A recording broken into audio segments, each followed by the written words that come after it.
Hello बच्चों, कैसे हैं आप लोग। मैं शारदा थानवी आप लोगों का स्वागत करती हूँ अपने यूट्यूब चैनल पर। चलिए आज हम प्रारंभ करेंगे कक्षा 10th में ही हिंदी के अंतर्गत ऋतुराज जो कवि हैं आपके पास में, इनकी कविता कन्यादान। कन्यादान कविता है आपके पास में आपकी पाठ्य पुस्तक में। तो इस कविता से संबंधित, ऋतुराज के जीवन परिचय से संबंधित महत्वपूर्ण एमसीक्यूज जो परीक्षा की दृष्टि से बहुत इंपॉर्टेंट है, चाहे हाफ ईयरली हो चाहे फाइनल हो, बोर्ड एग्जाम्स हो, उसके अंतर्गत और शॉर्ट क्वेश्चंस भी हैं मेरे इस वीडियो में। अगर वीडियो पसंद आए तो प्लीज़ लाइक कमेंट और शेयर करना ना भूलें, चैनल को भी सब्सक्राइब करना ना भूलें। चलिए हम सबसे पहले लेते हैं ऋतुराज का जन्म कब हुआ था। तो ऋतुराज का जन्म हुआ सन 1940 में। इसका आंसर आता है बच्चों सन 1940 में। ऋतुराज का जन्म कहाँ हुआ था, तो ये है भरतपुर में। इसका आंसर आएगा भरतपुर में। 4 ऑप्शन दे रखे हैं आपके पास में, जयपुर, पश्चिम बंगाल, भरतपुर और उदयपुर। तो भरतपुर में। 3rd नंबर क्वेश्चन है, ऋतुराज ने अंग्रेजी से एमए किस विश्वविद्यालय से किया। तो ये है आपके पास में इसका आंसर क राजस्थान विश्वविद्यालय जयपुर से। अंग्रेजी से जो उन्होंने एमए की उपाधि प्राप्त की वो प्राप्त की राजस्थान विश्वविद्यालय जयपुर से। 4था क्वेश्चन, ऋतुराज के अब तक कितने कविता संग्रह प्रकाशित हो चुके हैं। तो इसका आंसर है आपके पास में 8। कितने प्रकाशित हो चुके हैं? 8। ये आया आपके पास में 8 आंसर। अब है एक मानव धर्मा और अन्य किसका कविता संग्रह है। तो इसका आंसर आपके पास में, ये देखिए इसका आंसर है आपके पास में। तो देखिए बच्चों, जो आपके पास में क्वेश्चन है एक मानव धर्मा और अन्य, ये किसका कविता संग्रह है। तो इसका आंसर है आपके पास में 5 नंबर क्वेश्चन का घ ऋतुराज। अब आपके पास में निम्न में से कौन सा पुरस्कार ऋतुराज को नहीं मिला। तो देखिए 4 पुरस्कार के नाम दे रखे, बिहारी पुरस्कार, परिमल सम्मान, मीरा पुरस्कार और साहित्य अकादमी पुरस्कार। तो इनमें से कौन सा पुरस्कार है जो ऋतुराज को नहीं मिला है। साहित्य अकादमी पुरस्कार, यानी कि तीनों पुरस्कार ऋतुराज को मिले हैं। बिहारी पुरस्कार भी मिला है, मीरा भी मिला है और परिमल सम्मान भी मिला है। अब हम चलेंगे अगले क्वेश्चन की तरफ। ऋतुराज ने अपने लेखन का विषय किसे बनाया। तो ये आंसर इसके पास में आपके पास में देखो, हास्यकृत लोगों को, क्रांति को, किसानों को और जन सामान्य को। तो इसके अंतर्गत है आपके पास में आंसर हास्यकृत लोगों को। समाज में जिन लोगों को हाशिए पर रख दिया, यानी कि अलग थलग कर दिया, उन लोगों को इन्होंने अपनी कविता का मुख्य विषय बनाया।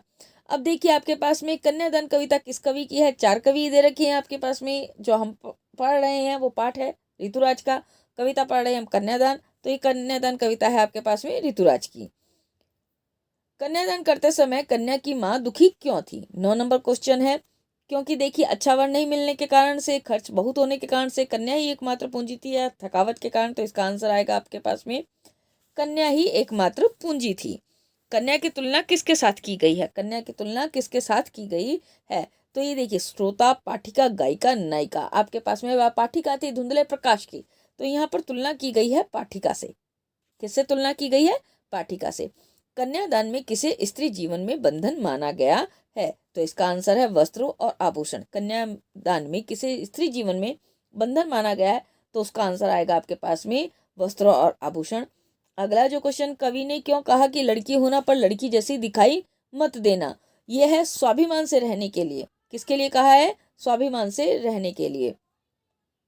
फिर आपके पास में माँ को अपनी बेटी अंतिम पूंजी क्यों लग रही थी। माँ को अपनी बेटी अंतिम पूंजी क्यों लग रही थी। कन्यादान के बाद वह ससुराल चली जाएगी, इसलिए माँ को अपनी बेटी अंतिम पूंजी लग रही थी। आग किस लिए है? आग किस लिए है? 14 में ख, रोटियां सेकने के लिए। किसके लिए है? रोटियां सेकने के लिए। ऋतुराज ने कितने वर्षों तक अंग्रेजी साहित्य का अध्यापन कार्य करवाया था। अगला क्वेश्चन आपके पास है 15 नंबर क्वेश्चन, ऋतुराज ने कितने वर्षों तक अंग्रेजी साहित्य का अध्यापन करवाया था। तो इसका आंसर है बच्चों आपके पास में 40। कितने साल तक? 40। पुल पर पानी किस कवि की रचना है। पुल पर पानी 16 नंबर क्वेश्चन में नागार्जुन, कुंवर नारायण या गिरजा कुमार माथुर या ऋतुराज। तो आपके पास में जो आंसर है वो है ऋतुराज। पुल पर पानी जो रचना है आपके पास में किसकी है? ऋतुराज की। अगला क्वेश्चन, धुंधला प्रकाश किसका प्रतीक है। धुंधला प्रकाश किसका प्रतीक है? अशांति का, मानसिक कष्ट का, कम रोशनी का या अस्पष्ट सुख का। तो कविता के संदर्भ में जब हम चर्चा करते हैं तो यहाँ पर धुंधला प्रकाश अस्पष्ट सुख के लिए आता है। कन्यादान कविता में लड़कियों के किस स्वभाव की चर्चा की गई है। किस स्वभाव की चर्चा की गई है? लड़कियां किस स्वभाव की होती हैं? अधिकतर सहनशील। किस स्वभाव की होती हैं? सहनशीलता। सहनशीलता नारी का प्रमुख गुण है। तो सहनशील स्वभाव की चर्चा की गई है। पाठिका थी वह धुंधले प्रकाश की। यहाँ पाठिका का तात्पर्य क्या है?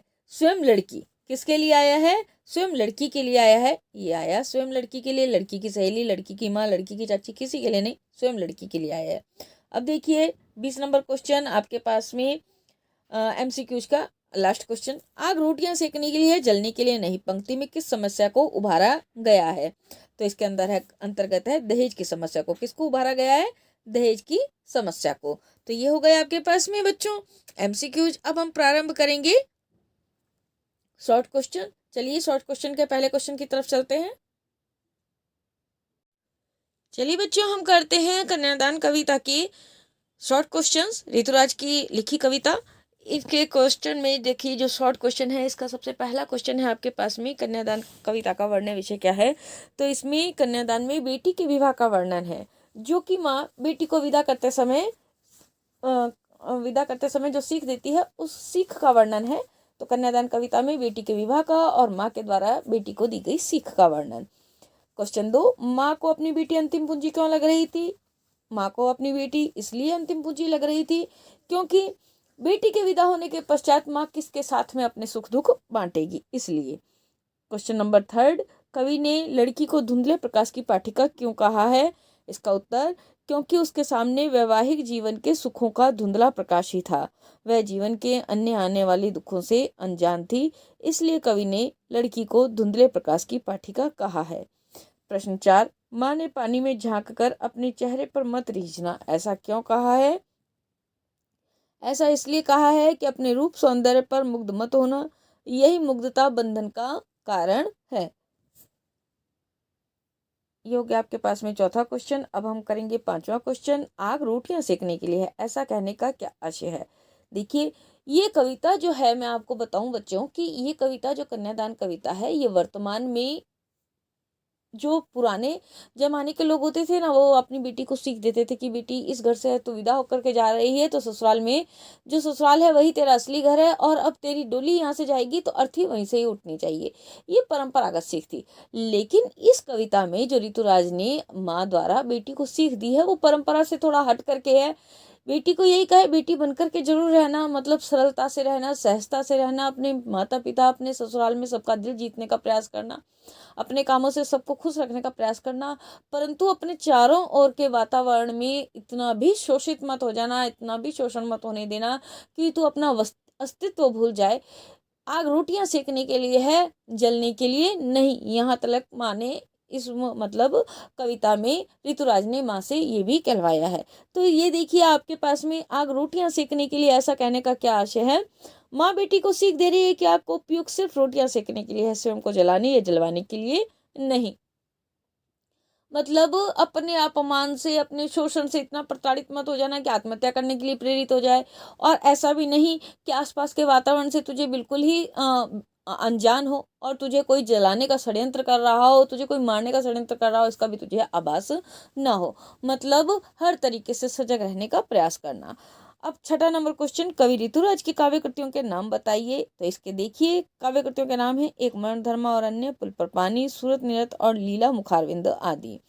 7 नंबर क्वेश्चन, कवि ऋतुराज को मिले साहित्यिक सम्मान के नाम बताइए। तो इनका साहित्यिक जो सम्मान मिले उनका नाम है सोमदत्त, परिमल सम्मान, मीरा पुरस्कार, पहल सम्मान तथा बिहारी पुरस्कार। ये सारे पुरस्कार ऋतुराज को मिल चुके हैं।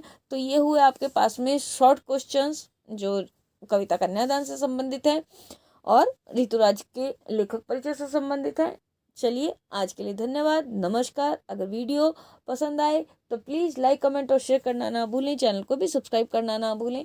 आज के लिए धन्यवाद, नमस्कार।